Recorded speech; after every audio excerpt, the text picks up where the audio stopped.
السلام علیکم ورحمۃ اللہ وبرکاتہ۔ یہ صاحب بریلوی مکتب فکر سے تعلق رکھنے والے اسٹیج کے ایک مشہور گویہ ہیں۔ آواز اچھی ہے، اچھا پڑھتے بھی ہیں، لیکن ان کو اچانک کیا سوجھی کہ وہ گانے کے دھن پر عوام کو تھرکانے کی کوشش کرنے لگے۔ عوام تو عوام ہوتی ہے، ان کو صحیح اور غلط کی کیا پرکھ، ان کو خوب داد ملی اور یہ صاحب پھولے نہیں سمائے۔ لیکن ان کو معلوم ہونا چاہیے کہ دینی اسٹیج پر اس طرز میں حمد و نعت یا نظم و منقبت پڑھنا کہ اس سے عوام کا ذہن کسی گانے کے دھن کی طرف چلا جائے، یا فن موسیقی کی قواعد کی رعایت رکھتے ہوئے اتار چڑھاؤ کے ساتھ اشعار پڑھنا حمد و نعت کی بے ادبی اور اس کی شان کے خلاف ہے۔ اور چونکہ ایسا کرنے میں فاسق لوگوں کے ساتھ مشابہت ہے، اس لیے ایسا کرنا اور بھی زیادہ قبیح ہے۔ معجم طبرانی کی ایک حدیث میں نبی کائنات صلی اللہ علیہ وسلم نے گانے کے طرز میں قرآن کریم پڑھنے سے منع فرمایا ہے، اور ایسے لوگوں کی مذمت فرمائی ہے جو گانے کے دھن پر قرآن کریم کی تلاوت کرتے ہیں۔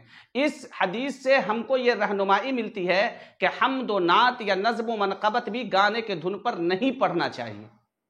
البتہ اشعار پڑھنے میں خوش آوازی اور اچھی آواز پیدا کرنے کے لیے آواز میں اتار چڑھاؤ، ترنم، آواز کو لہرانا، آواز کو پھیلانا، یہ سارے امور شرعاً مباح ہیں۔ گانے کے طرز پر اشعار پڑھنے والے یہ اکلوتے شاعر نہیں ہیں، بلکہ اگر میں یہ کہوں تو شاید غلط نہ ہو کہ آج کل دینی اسٹیج کی زینت بننے والے جتنے بھی شعراء ہیں، ان میں سے اکثر و بیشتر گانے کے طرز پر نعت پڑھتے ہیں، کیونکہ اس سے ان کو خوب داد ملتی ہے اور آئندہ کے جلسوں کے لیے راہیں ہموار ہوتی ہیں۔ لیکن ہم کو یہاں پر تھوڑی دیر کے لیے سوچنا چاہیے کہ آج تک کسی فلمی شاعر نے نعت کی زمین میں کوئی گانا نہیں گایا، اور نہ ہی کسی میوزک ڈائریکٹر نے نعت کی طرز میں کسی دھن کی ترتیب دی، تو پھر ہماری یہ جرت کیسے ہوتی ہے کہ نعت نبی صلی اللہ علیہ وسلم کو گانے کے دھن پر گائیں؟ کیونکہ ہم دیکھتے ہیں کہ ہمارے شعراء دھڑلے سے فلمی گانوں کے طرز پر نعتیں، نظمیں، منقبت اور حمدیہ کلام تحریر کرتے ہیں، اور پھر اس کو بڑے فخر کے ساتھ دینی اسٹیج پر گاتے ہیں۔ ایک بات یہاں پر اور بھی سوچئے کہ نعت یا حمد کو گانا کے طرز میں پڑھنے کے لیے اس گانا کو درجنوں بار سننا پڑتا ہوگا، تو کیا یہ جائز کام ہے؟ کیا یہ نعت کی توہین نہیں ہے کہ اسے گانا کے طرز میں پڑھا جائے؟ اگر ہم عشق نبی کا دعویٰ کرتے ہیں اور عشق نبی میں نعت پڑھنا چاہتے ہیں، تو کیا ہم اتنی بھی محنت نہیں کر سکتے کہ نعت پڑھنے کے لیے، نعت کے لیے کوئی طرز ہم ایجاد کریں؟ کیا اس کو گانا کے طرز میں پڑھنا ہی لازم اور ضروری ہے؟ اس کے علاوہ آج کل کے شعراء نے دینی اسٹیج کے وقار کو پامال کرنے میں ایک اہم رول ادا کیا ہے۔ وہ جب مائک پر آتا ہے تو کبھی کہتا ہے کہ سبحان اللہ کہو، دائیں طرف سے بولو، بائیں طرف سے بولو، پیچھے والے بولو، بیچ والے بولو، آگے والے بولو، اور بار بار ہاتھ لہرانے کا مطالبہ کرتا ہے، بیٹھے ہوئے لوگوں کو اٹھا کر مجمع کو منتشر کر دیتا ہے، لوگوں کو اچھل کود کرنے کے لیے ورغلاتا ہے، اور کبھی کبھی تو یہ بھی کہتا ہے کہ جب تک سبحان اللہ، الحمدللہ، واہ واہ نہیں کہو گے ہم اگلا مصرع نہیں پڑھیں گے۔ وہ جنت کو اس طرح تقسیم کرتا ہے گویا کہ جنت اس کے سٹکیس میں رکھی ہوئی ہو کہ واہ واہ بولو اور جنت میں چلے۔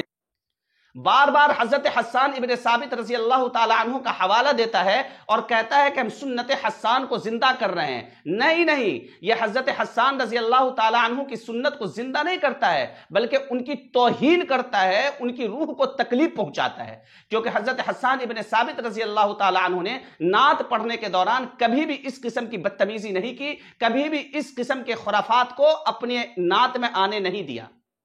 لیکن آج کل کے شعراء کے سامنے سب کچھ منورنجن ہے، سب کچھ عوام کی واہوائی لوٹنا ہے اور انعامات بٹورنا ہے، چاہے شریعت کے ساتھ کھلواڑ کر دیا جائے، اس سے اس کو کوئی فرق نہیں پڑتا ہے۔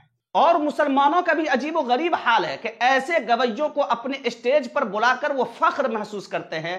خلاصہ کلام میں یہ کہہ سکتا ہوں کہ آج کل کا جلسہ سننے، سنانے یا عمل کرنے یا عمل کروانے کے لیے نہیں ہوتا، بلکہ دیکھنے، دکھانے اور دوسروں کو نیچے دکھانے اور چڑھانے کے لیے ہوا کرتا ہے۔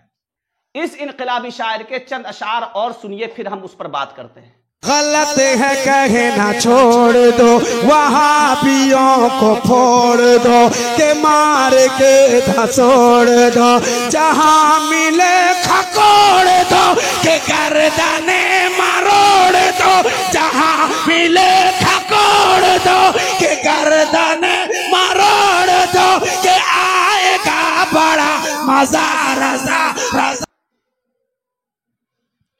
اس پر کیا بولا جائے؟ یہ تو کھلم کھلا گنڈا گردی ہے، بدتمیزی ہے۔ ان اشعار کی وجہ سے اس شاعر پر مقدمہ بھی دائر ہو سکتا ہے۔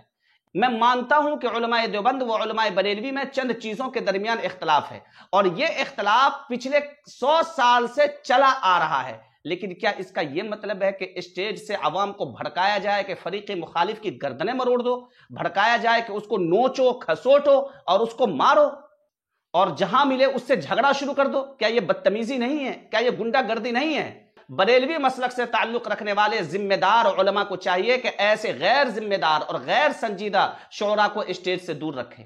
واہ وائی لوٹنے اور انعامات بٹورنے کے لیے عوام کو آپس میں لڑوا دینا، جھگڑا کروا دینا، یہ اعلیٰ درجے کی خود غرضی اور مفاد پرستی ہے۔ اللہ ہمیں سمجھنے کی توفیق عطا فرمائے۔